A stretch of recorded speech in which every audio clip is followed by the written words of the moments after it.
Hey guys, Chris here, and I'm a Ukrainian Canadian. Today's November 26th, 2022, and let's get over the news happening in Ukraine and the world, shall we? So today commemorates 90 years of the Holodomor genocide. For those that don't know what the Holodomor is, it was a genocide of the Ukrainian people by Joseph Stalin in the 1930s.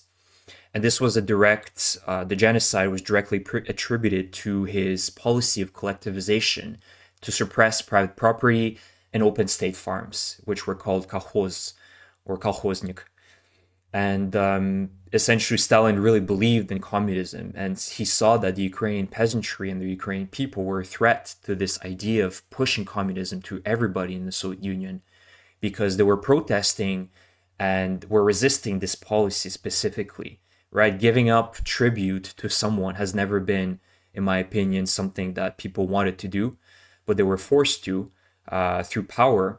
And the Ukrainians were always resistant to overlords like that. And unfortunately, this forced Stalin to hate the Ukrainians because he knew that they were a direct threat to his power.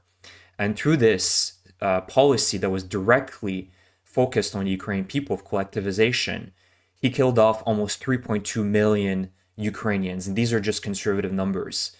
They could be as high as twice that size, close to 7 million, putting in the classification of the Nazi German atrocities, the killings against the Jews. And so that alone happened in just less than 1 year. So he starvated over, the entire country of Ukraine in the 1930s, closed the borders, didn't allow any peasants and Ukrainian people to come out of Ukraine. And the atrocities were horrible. This directly affected my family's lineage.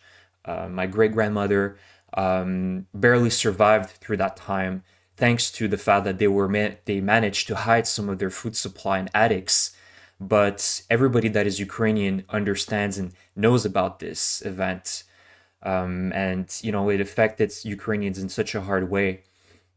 And I hope that the world is not going to forget these events because it puts in the classification of what the Germans did.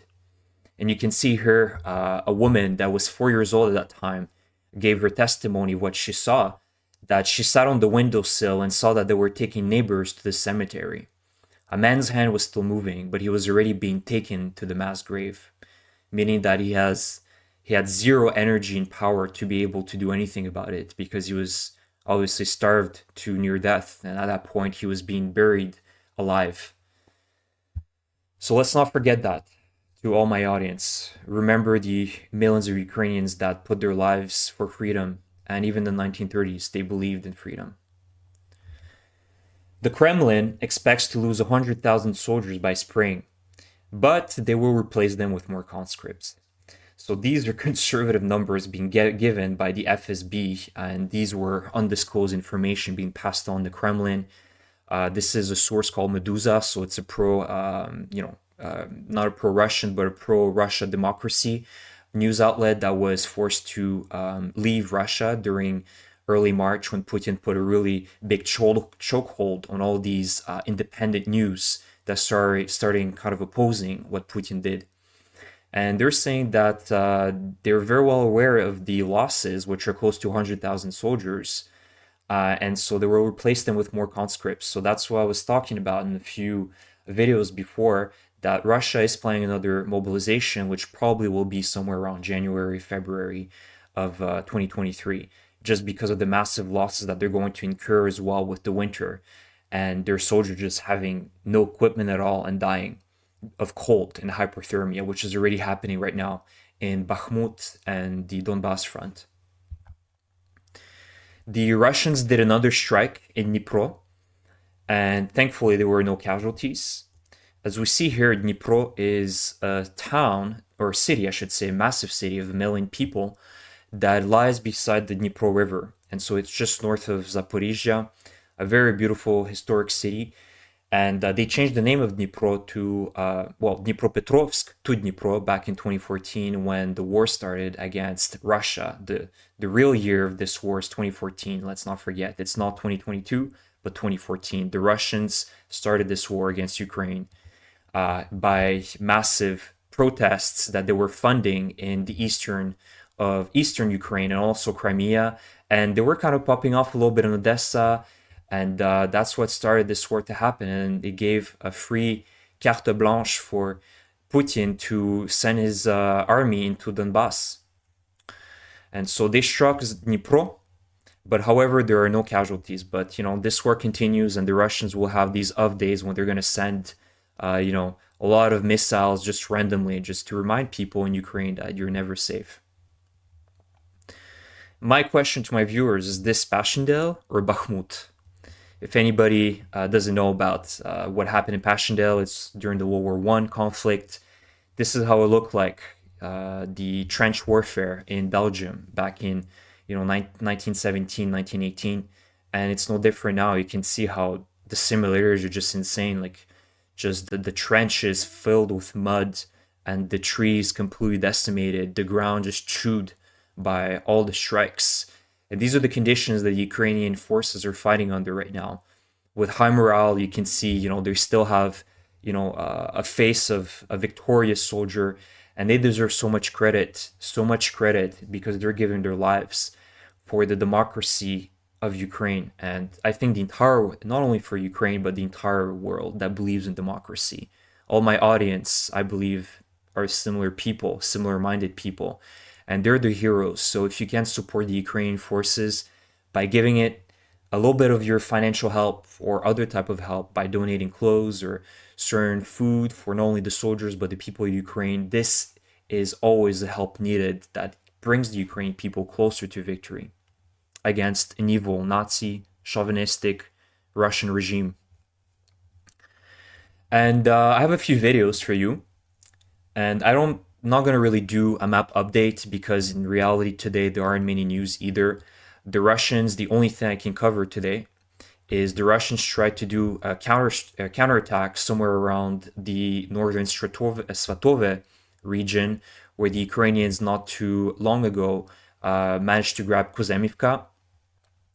There was visual confirmation, so like the Russians tried to do some sort of counterattack along this front, and didn't really succeed. And that's about it. Nothing else really going. And the last videos I want to show you is, the winter has approached, and you can see that the Ukrainian soldiers are prepared, but it is going to be a struggle for the Ukrainian soldiers as well.